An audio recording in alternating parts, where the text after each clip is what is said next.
조합제TV 시청자 여러분 안녕하십니까.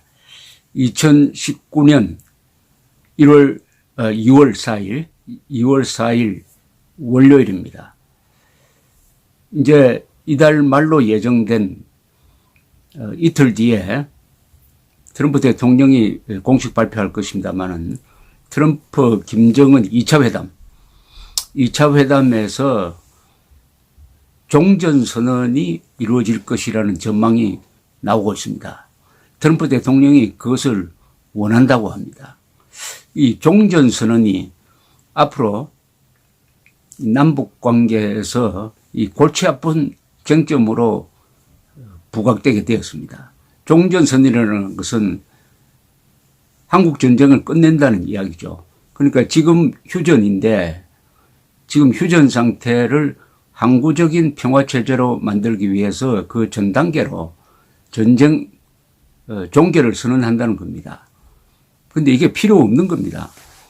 나중에 평화협정을 맺을 때 그 한 구절이 전쟁을 끝낸다, 항구적 평화체제를 만든다 이렇게 하면 돼요. 그러니까 평화협정의 첫 문장에 한국 전쟁을 끝낸다. 왜 끝내느냐? 이 조항이 들어가면 되는데 지금 북한이 핵무장한 상태에서 그리고 대한민국 공산화를 포기하지 않는 상태에서 종전선언을 한다는 게 이게 무슨 의미가 있겠습니까? 북한이 핵무기를 포기하지 않고 북한이 대한민국의 공산화를 목표로 하는 북한 노동당 규약을 포기하지 않는 상태에서 종전선언하는 것은 쇼죠. 위장 쇼죠. 그래서 역대 미국, 한국 정부는 북한의 핵 포기 이전의 종전선언에는 반대했습니다. 그게 너무나 당연한 겁니다. 예, 근데 2007년 시드니에서 있었던 에이펙 회담에서 부시 대통령은 노무현 대통령의 부탁을 받고 북한이 핵을 완전히 폐기한 다음에 평화협정을 맺을 수 있다. 이런 취지의 이야기를 기자회견 때 했습니다. 그때 노무현 대통령이 불쑥 부시 대통령에게 그 이상의 말씀을 해 주시면 좋겠습니다. 라고 이야기를 하니까 이 당황한 부시 대통령이 똑같은 이야기를 했습니다. 핵을 폐기하면은 평화협정을 종전을 선언할 수 있다.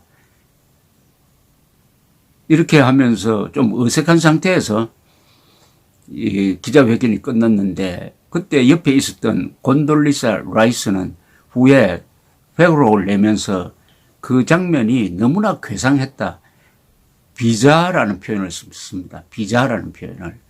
왜 노무현 대통령이 무리하게 기자들이 보는 앞에서 부시 대통령에게 마치 핵을 포기하지 않더라도 종전선언을 할 수 있는 것처럼 이야기를 해달라고 했을까? 이렇게 의문점을 던지면서 그때부터 남북 간에는 종전선언을 서두르자 하는 밀학이 있었다고 보여집니다. 그래야 당시에 임기를 한 몇 개월 남겨놓지 않은 노무현 대통령이 김정일을 만나가지고 14선언을 하는데 거기도 보면 종전선언을 충실한다는 이야기가 나와 있고 지난 4.27 선언에도 나와 있고 이 종전선언에 집착을 하고 있는 이유가 뭐냐. 문재인 대통령은 그 종전선언이라는 것은 그냥 선언이지 별것 아니다. 그거 뭐 해주면 어떻겠느냐 하는 이런 이야기를 하는데 이것은 불성실한 사실을 왜곡하는 것이죠. 북한 노동당 정권이 종전선언에 집착하는 이유가 있습니다. 종전선언, 전쟁이 끝났다, 평화가 왔다, 그러면은 주한미군이 왜 있느냐? 유엔군 사령부는 해체되어야 한다. 를 주장을 하기 위한 것이죠. 이 선전용입니다. 종전선언은 할 필요가 없는 건데 할 필요가 없는 것을 하겠다는 것은 그게 선전용이라는 겁니다.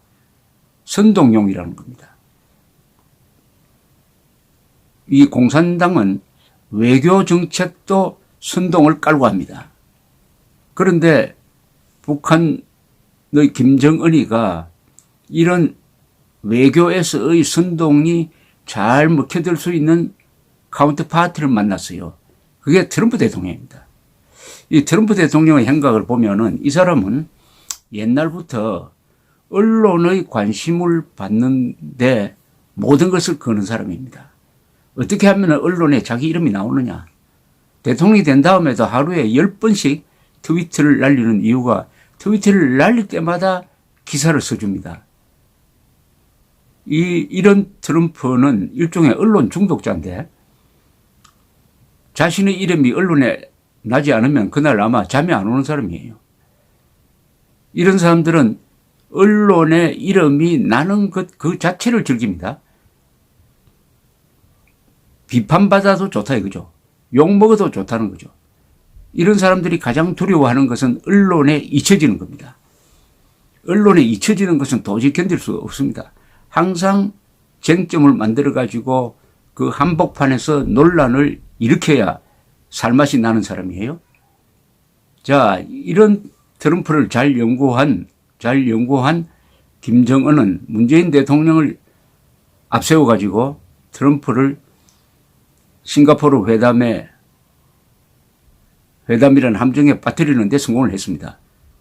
딱 빠뜨리자마자 그때부터 트럼프는 김정은의 손에서 놀아나기 시작했습니다.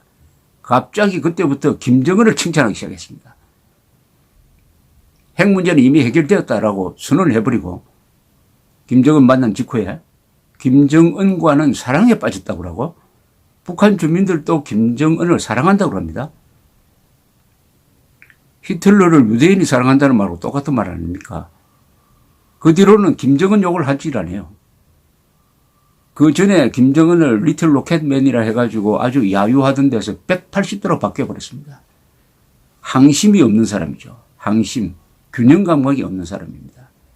자, 두 번째 회담을 하면은 트럼프는 뭐 종전선언 한번 해주고 한반도에 평화가 왔다라고 선언을 하면은 그 모양이 근사하겠다. 뭐 이 정도로 생각할 거예요. 종전선언이 여기에 뭐가 숨겨져 있는지를 모르고 그런데 생각해 보십시오. 종전선언이 과연 가능하겠는지, 과연 이게 합리적인 것인지. 북한이 핵을 가지고 있으니까 한반도에서 평화는 요원합니다.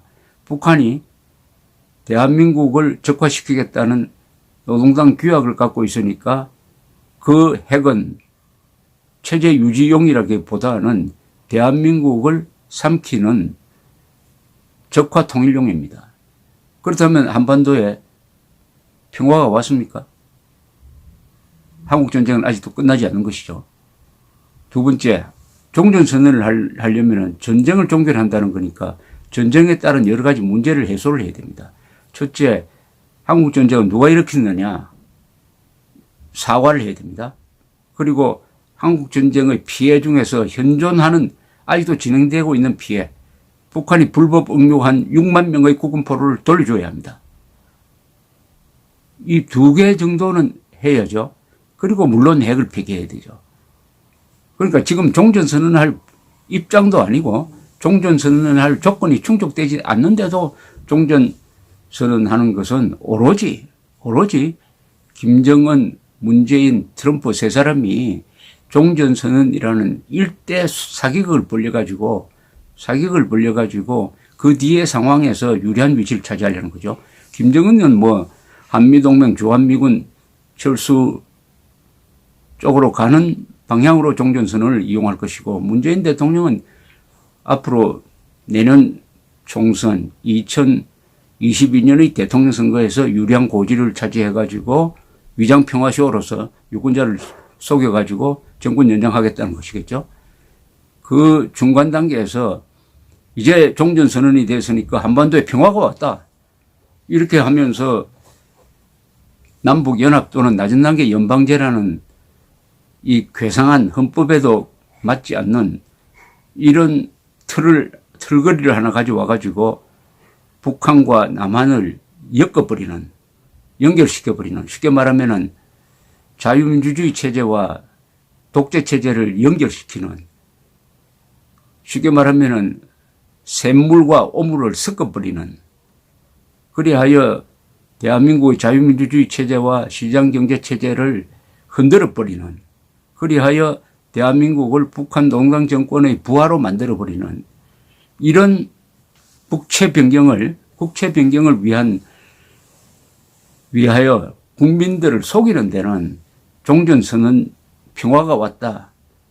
가짜 평화지만은 이게 유리하다고 생각합니다. 그러면 트럼프도 일단 한반도에 평화를 가져온 사람이다. 평화의 사도라고 사칭을 해가지고 2020년 대통령 선거에서 다시 뽑힐 수 있도록, 그 선거에서 만약 뽑히지 않으면은 트럼프는 민간인으로 돌아갔을 때 여러 가지 수사가 진행되어 가지고 감옥에 갈 가능성이 많습니다.